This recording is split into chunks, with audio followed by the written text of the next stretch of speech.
Shalom, selamat pagi Bapak Saudara. Selamat Paskah. Hari ini kita bersama-sama memperingati Hari Paskah dan saya percaya kita sebagai orang Kristen memahami bahkan mempercayai bahwa Tuhan kita, Kristus Yesus adalah Tuhan yang hidup dan kemenangan yang terjadi pada momen Paskah adalah kemenangan di mana Dia tidak mati, lalu Dia mengalami kemenangan atas kuasa maut. Dan ini dijelaskan di dalam 1 Korintus pasal 15 ayat 55 sampai 57. Mari kita membaca ayat ini, saya bantu untuk membaca di depan untuk sama-sama kita membaca 1 Korintus 15 ayat 55 sampai 55 dan 57. Mari kita baca 1 2 3. Hai maut, di manakah kemenanganmu? Hai maut, di manakah sengatmu? Tetapi syukur kepada Allah yang telah memberikan kepada kita kemenangan oleh Yesus Kristus Tuhan kita. Amin. Jadi nuansa di dalam Paskah adalah kemenangan, sukacita karena Yesus sudah bangkit. Nah, kalau momen dalam Jumat Agung biasanya pendekatannya adalah tentang bagaimana meresapi pengorbanan Tuhan, tapi pada Minggu Paskah beralih kesedihan, duka cita, dan masuk kepada Sabtu Sunyi di mana tidak tahu bagaimana jawaban apakah Yesus ini tetap mati atau bangkit. Maka di minggu pagi ini adalah minggu kebangkitan di mana teks ini Rasul Paulus menjelaskan bahwa syukur kepada Allah bahwa Dia telah memberikan kemenangan oleh Yesus Kristus.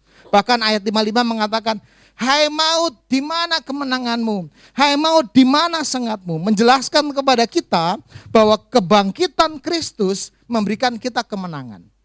Tetapi ini yang perlu kita sadari bersama-sama. Kita tahu bahwa Kristus menang, kita tahu bahwa kebangkitan di dalam Paskah membawa kita pada kekristenan yang penuh dengan kemenangan. Tapi seringkali ini yang kita dapat di dalam hidup kita. Jika Kristus telah menang dan bangkit, mengapa hidup saya seringkali terasa penuh dengan kekalahan? Jika Kristus telah menang dan bangkit, kenapa kok hidup saya terasa penuh dengan kekalahan? Di mana kita mengalami kekalahan tersebut? Hubungan kita, relasi kita mengalami kegagalan. Kita udah PDKT pada seseorang lawan jenis kita kasih makanan yang terenak, kita kasih treatment yang terbaik, tiba-tiba saja hilang, di ghosting. Ada juga yang mungkin berjuang dalam prestasinya, sekuat tenaga dalam hal sekolah dan akademis, tapi ternyata setelah ujian, hasilnya tidak memuaskan. Rasanya kalah dan rasanya mengalami kegagalan. Ada juga mungkin beberapa dari kita yang merasakan kalah bersaing dalam dunia bisnis dan pekerjaan. Kita sudah setia dalam beribadah, kita sudah setia dalam memberi perpuluhan kepada Tuhan, kita sudah melakukan semua disiplin rohani, tapi kenapa kok teman saya yang curang itu jauh lebih sukses daripada saya? Pertanyaan ini bergema dengan kencang dalam hidup kita masing-masing. Iya, Kristus menang. Iya, kita memperingati Paskah. Tapi kenapa dengan hidup saya? Kenapa saya selalu mengalami kekalahan demi kekalahan? Seolah-olah peristiwa Paskah hanya peringatan setahun sekali, kebangkitan Kristus hanya kita maknai secara pengetahuan saja dan tidak berdampak dalam kehidupan kita masing-masing. Mungkin ada juga di dalam kehidupan rumah tangga kita diambang kegagalan. Aku sudah capek ngalah. Berkali-kali kok selalu aku yang salah. Berkali-kali harus selalu saya mengampuni. Saya capek untuk ngalah. Dan kita berpikir bahwa bagaimana kalau selesai aja dalam pernikahan ini? Bukankah ini pertanyaan yang selalu hinggap dalam hidup kita masing-masing? Kita tahu Kristus menang dan bangkit seperti ayat tadi 1 Korintus 15. Tapi entah kenapa kita menjalani hari dalam hidup kita berpikir bahwa kenapa hidup saya penuh dengan kekalahan. Kita melihat orang lain kita terasa kalah. Kita melihat hasil yang kita alami kita merasa kalah. Seolah-olah setiap kita melangkah hanya bertemu dengan kekalahan. Lalu di mana kemenangannya? Lalu di mana kebangkitan Kristus itu berdampak buat kita? Seringkali kita salah memaknai Paskah. Seringkali kita salah memaknai kemenangan Kristus. Kita berpikir bahwa kemenangan Kristus, kebangkitan Kristus adalah artinya hidup menjadi tanpa masalah. Ya kalau ada Paskah, ada kemenangan, ada kebangkitan, berarti hidup saya menang, menang, menang, menang. Enak, enak, enak, enak selalu. Tapi padahal Alkitab memberikan keterangan yang berbeda. Para murid-murid ketika mendapati guru mereka juga bangkit, mereka juga ketakutan. Mereka bingung, gimana ini? Murid-murid juga bingung setelah gurunya hilang dari hadapan mereka, seolah-olah mereka nggak punya tujuan hidup. Ada yang pergi ke Emmaus, ada yang kembali ke menjala ikan. Semuanya seolah-olah hidup tanpa kemenangan. Jika kita berpikir bahwa kebangkitan Kristus, kemenangan Kristus adalah saya mengalami perubahan situasi, maka sepertinya kita salah memaknai kemenangan Kristus. Apa yang Kristus kerjakan, kemenangan yang dikerjakan dalam kebangkitannya, mengubah sesuatu yang jauh lebih mendasar. Apa itu? Di dalam diri kita. Kita memiliki pengharapan yang tidak dimiliki oleh dunia ini. Inilah kemenangan yang dihadirkan dalam peristiwa Paskah. Mungkin kita akan mengalami ketakutan, tantangan, permasalahan. Tetapi apa bedanya? Bagi yang percaya, Kristus bangkit. Bagi yang percaya, ada kebangkitan dan kemenangan dalam Kristus.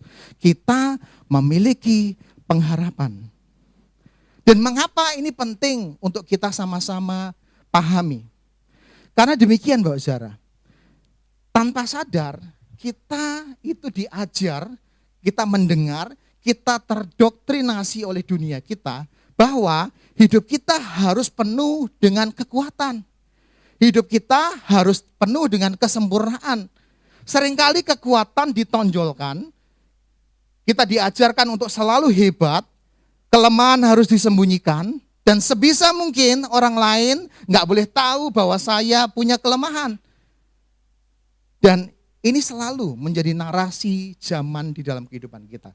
Saya kasih contoh Bapak Saudara. Ada seorang penyanyi favorit saya, selalu saya dengarkan beberapa seringkali.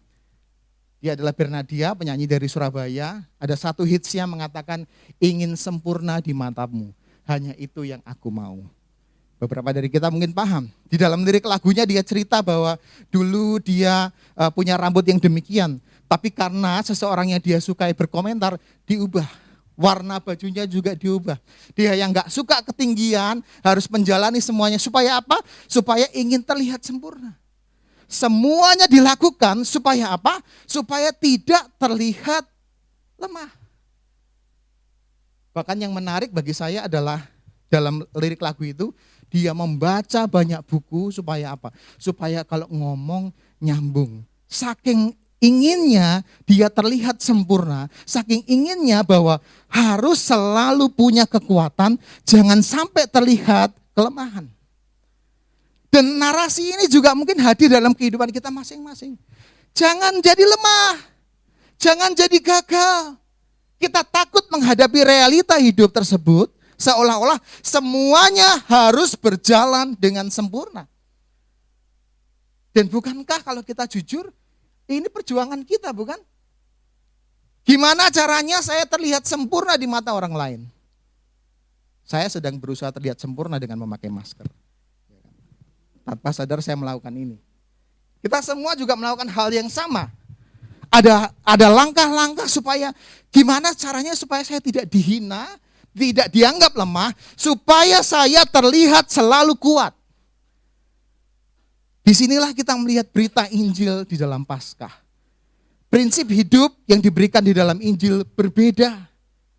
Kita tidak menonjolkan selalu kekuatan.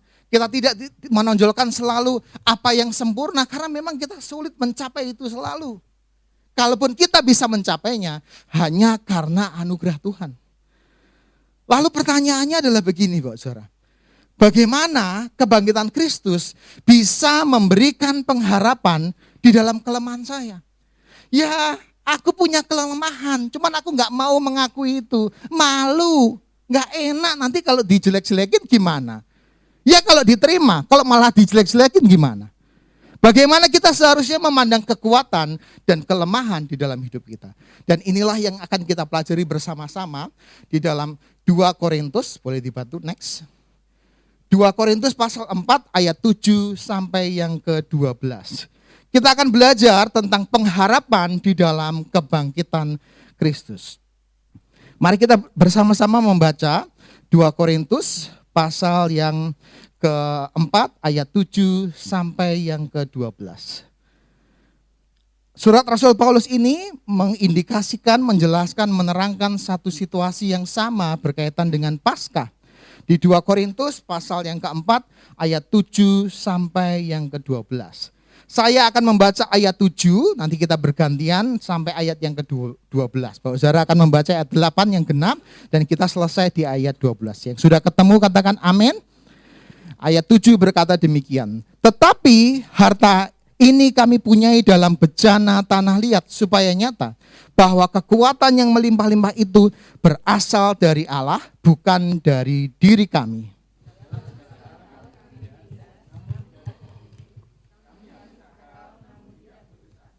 Kami dianiaya, namun tidak ditinggalkan sendirian.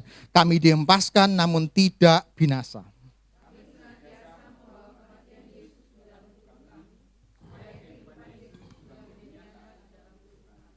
Sebab kami yang masih hidup ini terus-menerus diserahkan kepada maut karena Yesus, supaya juga hidup Yesus menjadi nyata di dalam tubuh kami yang fana ini.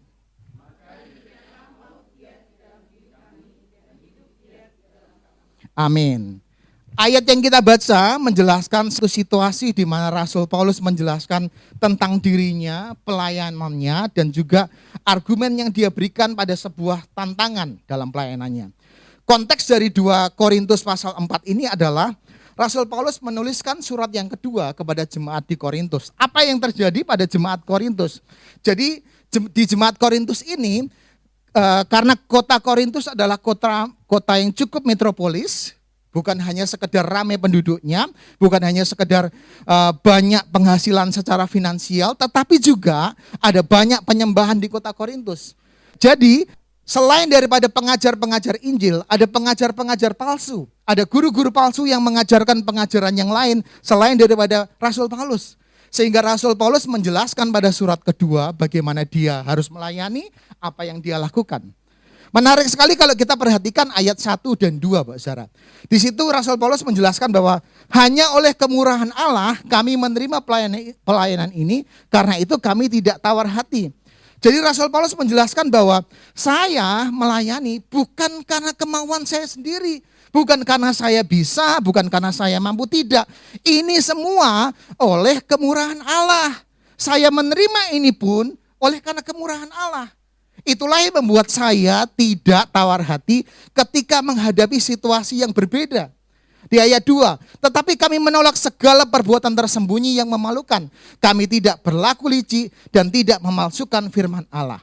Jadi ada guru-guru palsu yang mengajarkan pengajaran-pengajaran yang berbeda dari pengajaran Injil. Mengajarkan bahwa inti atau semua yang dilakukan dalam hidup manusia harus ujungnya sukses, menang, berhasil. Kalau kamu tidak mendapati itu, kayaknya kamu ada yang salah. Kamu berdosa, minta ampun sama Tuhan. Ulangi lagi sampai kamu sukses, sampai kamu berhasil. Dan guru-guru itu juga menjelaskan kehidupannya juga sama. Saya adalah guru yang baik, saya adalah guru yang berhasil, yang sukses. Yang ditampilkan adalah performa dari guru-guru tersebut.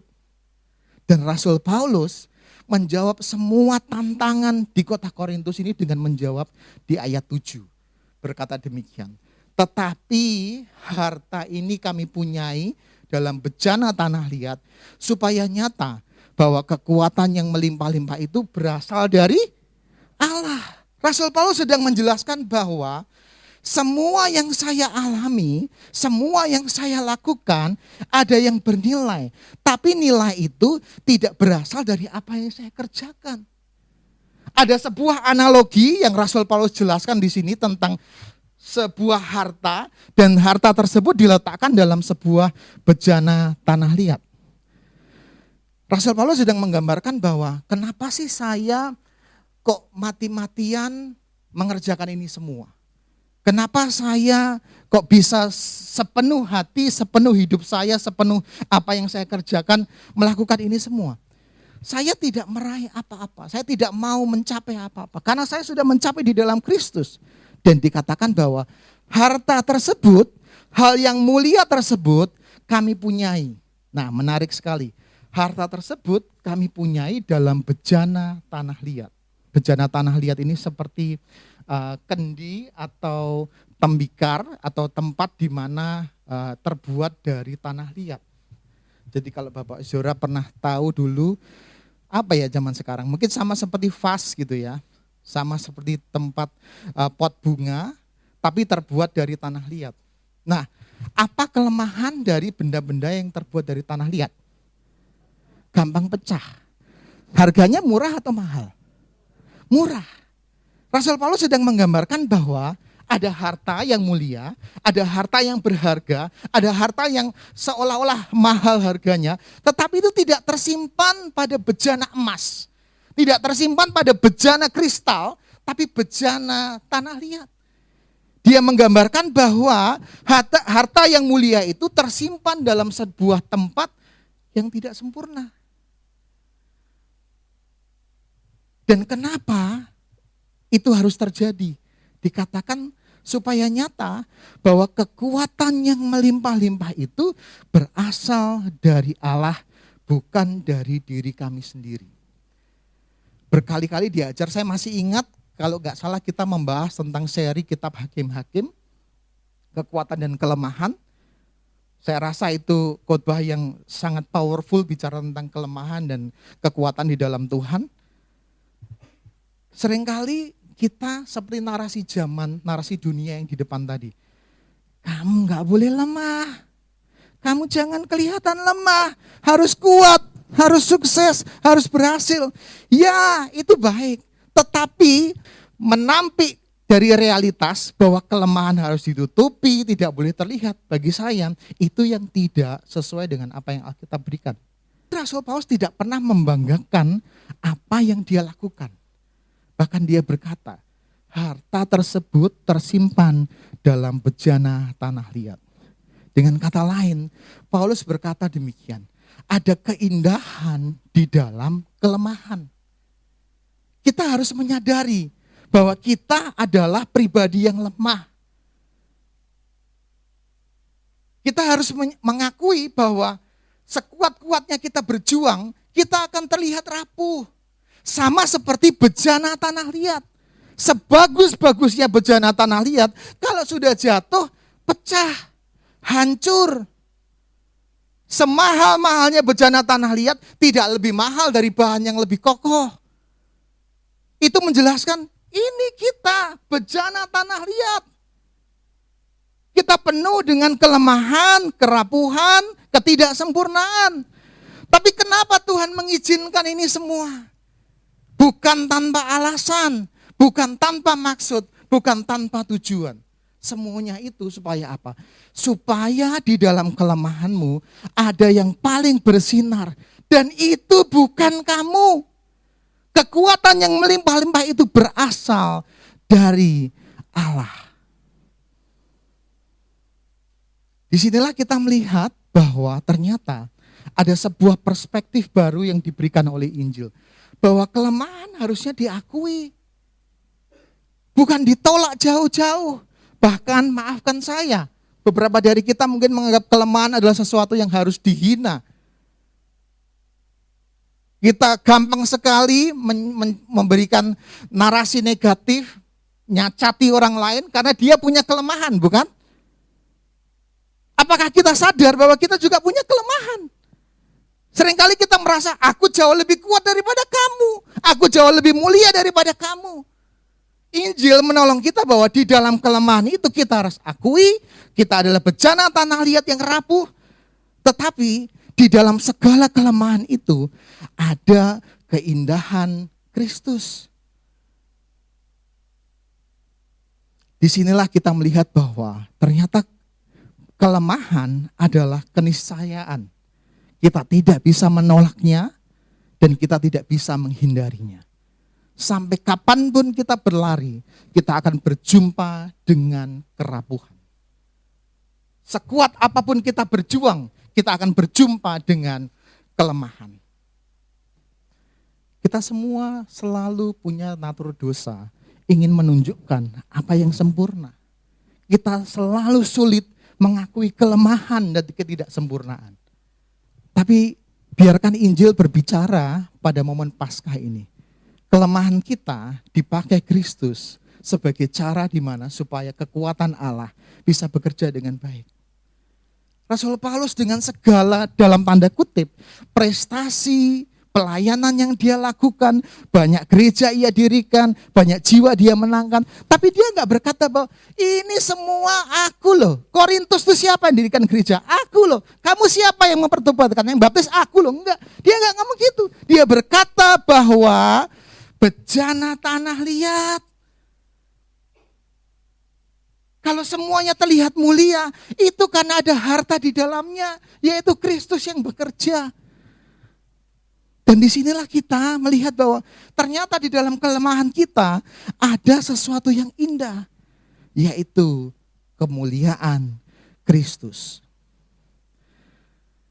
Dan mari kita masuk ke bagian berikutnya, ayat 8 sampai yang ke-10. Saya minta tolong dibacakan 3 ayat ini, supaya saya bisa minum sebentar. Amin.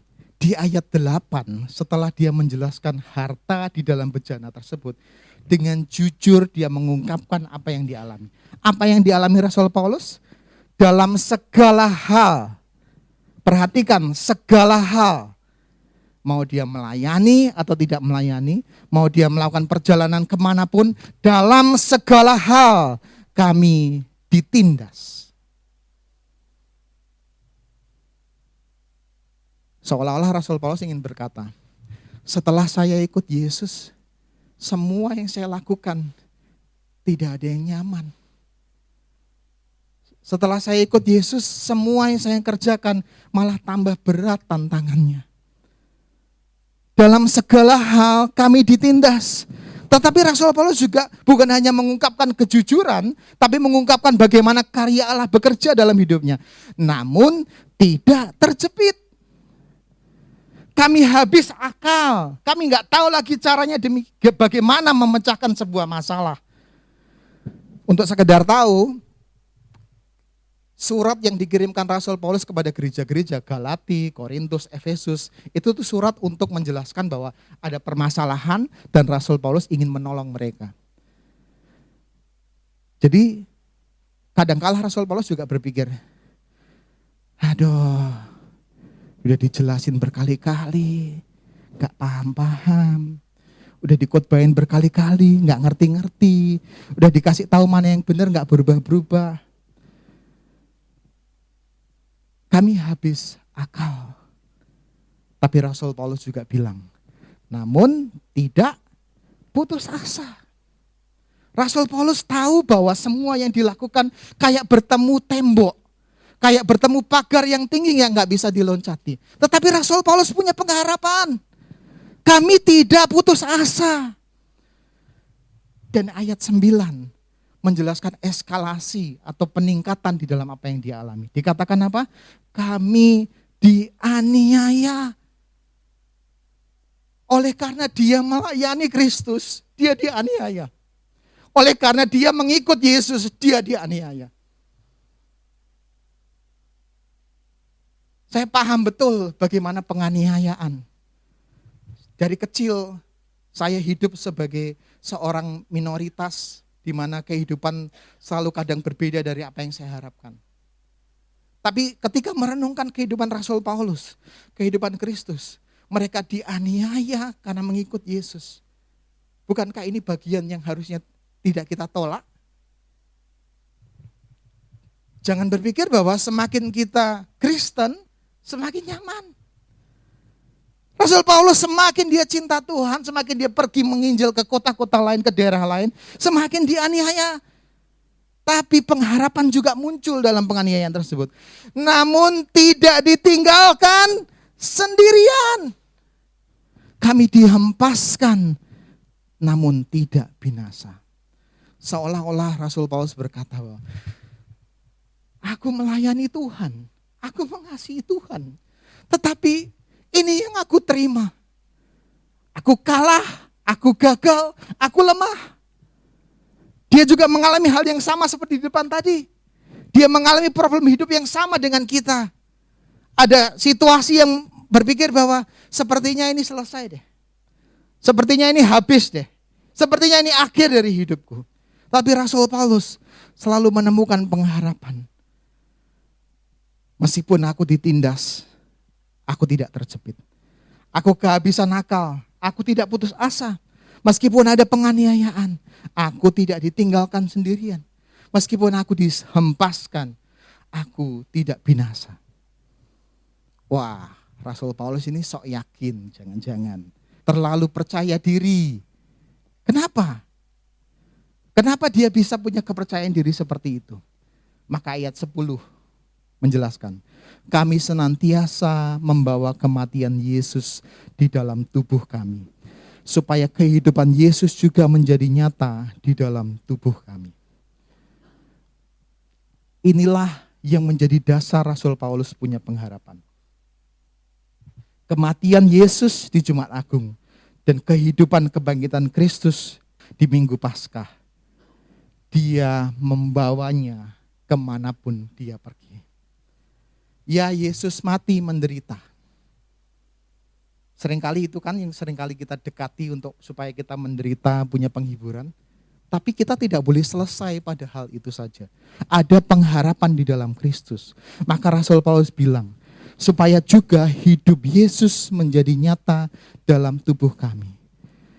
Supaya kehidupan Yesus juga menjadi nyata di dalam tubuh kami. Rasul Paulus menjelaskan bahwa ya, di tengah dunia yang berdosa, di tengah tubuh dosa ini, maka ada kelemahan, ada permasalahan, ada tantangan. Tetapi itu tidak membuat hidup kami selesai. Karena Kristus hidup, maka aku juga hidup. Aku juga punya pengharapan.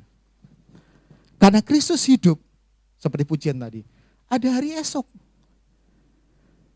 Yang membuat kita berpikir punya satu pengharapan di depan, bukan karena pemikiran logika, imajinasi bahwa saya akan dapat ini, saya akan gini-gini. Enggak, aku percaya ini polanya gini.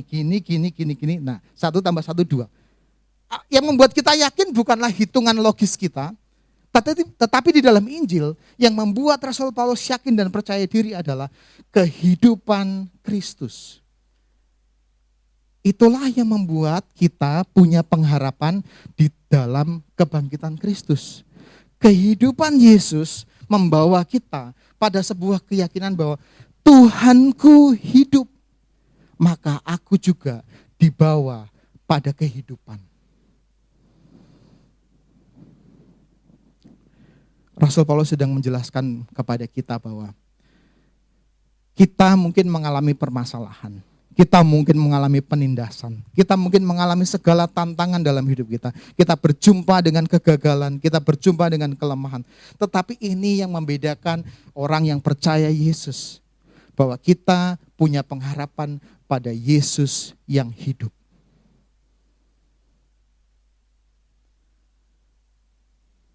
Salah satu keunikan kekristenan adalah kita tidak hanya meresapi Tuhan yang mati, tapi kita harus meresapi Tuhan yang hidup. Implikasinya apa? Kalau memang Tuhan itu hidup, berarti semua yang Dia firmankan itu benar. Akulah kebangkitan dan hidup, akulah terang dunia. Pengajaran yang kita sama-sama dapati kemarin dari pasal 5 Matius sampai pasal 7, berarti benar. Dia memfirmankan, Dia berkata bahwa Dia adalah Tuhan. Nah, kalau kita belum percaya Yesus itu hidup, jangan-jangan kita juga nggak pernah percaya bahwa Yesus itu memberikan kemenangan kepada kita.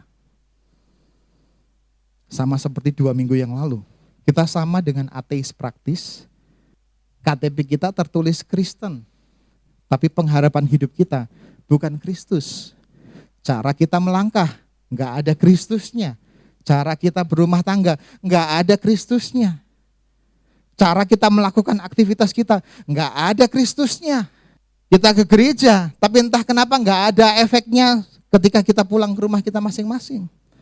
Maka kita harus melihat bahwa Kristus yang hidup itu memberikan pengharapan di dalam kita. Mari kita masuk ke ayat yang terakhir, ayat 11 sampai ayat yang ke-12.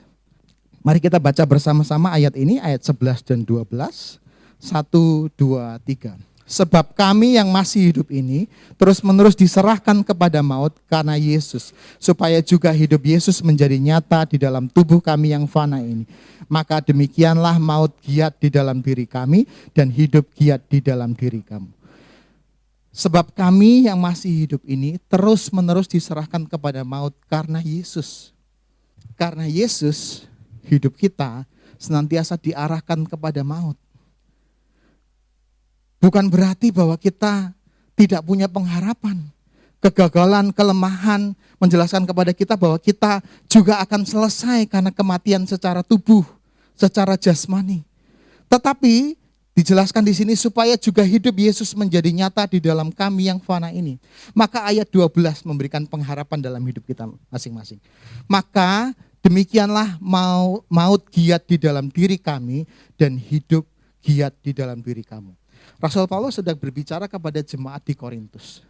Dia sedang berkata, jadi biarkan maut itu bekerja dalam diriku, supaya hidup itu juga bekerja dalam kamu. Dia menjelaskan gini, enggak apa-apa, supaya aku berhadapan dengan maut, supaya kamu tahu, kamu tumbuh di dalam kehidupan. Disinilah kita melihat Rasul Paulus juga mengalami kematian-kematian di dalam perkara jasmaninya. Tetapi semua itu dikerjakan dengan sebuah pengharapan di depan tadi. Bejana tanah liat yang di dalamnya ada hartanya. Enggak apa-apa, aku ini kan bejana. Pasti akan hancur, ada masanya selesai. Pasti akan rapuh, tidak akan selama-lamanya bertahan.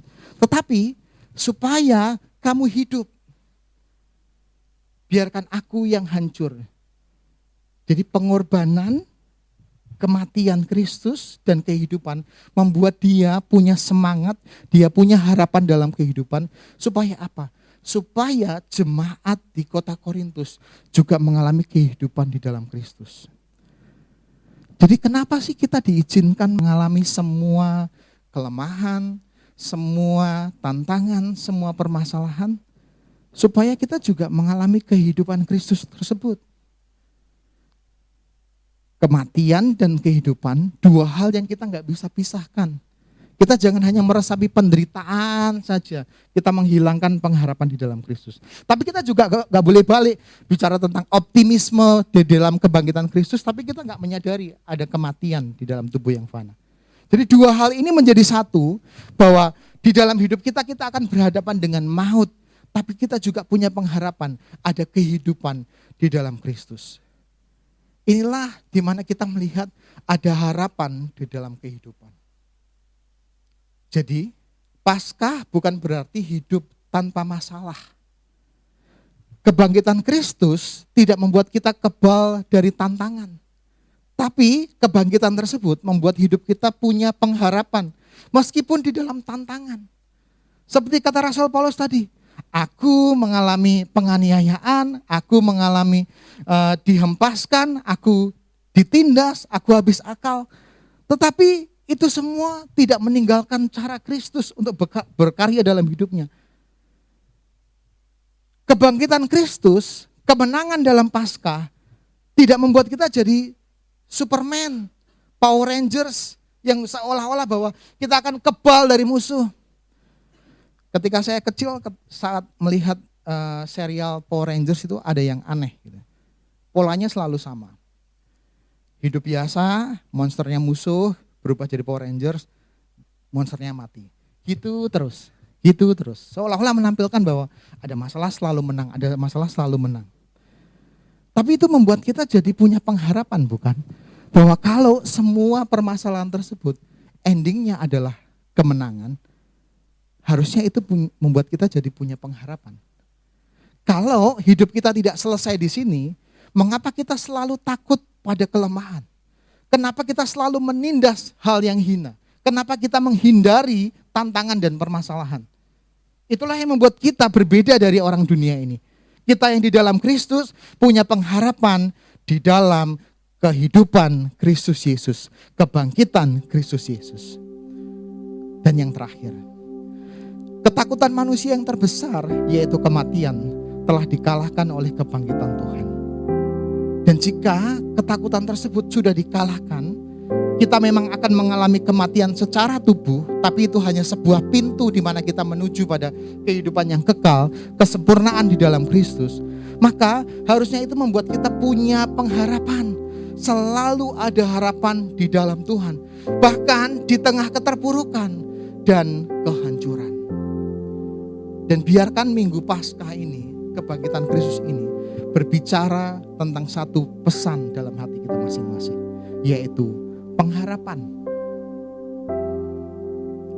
Saya rasa tidak perlu diajari kalau bagaimana hidup kita menderita. Kalau kita cerita tentang kesulitan hidup, kita punya banyak alasan untuk menceritakannya. Bukan hanya 1, 2, mungkin bisa 10 sampai 100. Tapi bicara pengharapan hidup, bagaimana? Apakah kita punya pengharapan di dalam kebangkitan Kristus? Dan Rasul Paulus bilang, harta ada di dalam bejana tanah liat. Kebangkitan dan pengharapan di dalam Kristus itu ada di dalam tubuh kelemahan kita masing-masing. Maukah kita punya hidup yang berpengharapan? Maukah kita pengen punya hidup yang penuh dengan harapan di tengah segala kekacauan? Lihatlah kubur yang kosong, yang sudah ditinggalkan oleh Kristus yang bangkit. Mari kita menutup Alkitab kita. Tuhan Yesus, Engkau melihat setiap kehidupan kami. Seringkali yang kami kerjakan adalah perjuangan-perjuangan untuk menutupi kegagalan, menolak kelemahan, dan kalau bisa menjauhkan hal-hal yang hina. Tanpa sadar itu membuat kami hidup hanya berharap pada daya upaya kami sendiri. Kami lupa bahwa kami adalah manusia yang lemah, rapuh, dan tidak berdaya. Sehingga kadangkala kami tidak mengakui kelemahan kami dan mudah untuk menghina kelemahan orang lain. Karena kami merasa bahwa aku kuat, aku bisa, aku mampu. Rasa optimis, rasa percaya diri, harapan yang bersumber pada kemampuan diri sendiri. Dan kadangkala itu melelahkan. Kadangkala membuat kami lelah. Kadangkala kami juga bertemu dengan situasi-situasi, kok tambah kalah ya hidup. Dan disinilah kita melihat berita Injil di dalam Paskah. Kebangkitannya membuat kita punya pengharapan dalam hidup. Bapak saudara, mari kita datang secara pribadi kepada Tuhan. Mari kita bersaat teduh sebentar. Kita bisa datang dengan yang pertama.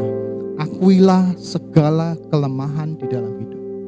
Akuilah segala kerapuhan di dalam hidupmu. Akuilah tantangan-tantangan dan permasalahan yang kau alami. Karena itu adalah bejana tanah liat kita. Sesuatu yang tidak sempurna. Tapi mari kita datang juga dengan hal yang kedua. Bersyukur di dalam bejana tanah liat tersebut. Yang hina, rapuh, lemah, dan bisa jatuh, pecah. Tersimpan harta yang mulia, yaitu Kristus. Tuhan, kiranya Engkau menolong segenap jemaat-Mu Tuhan, untuk mengingat betapa indahnya Injil-Mu, betapa berpengharapannya hidup di dalam Kristus. Dalam nama Kristus Yesus, hamba-Mu sudah berdoa mengucap syukur. Haleluya. Amin.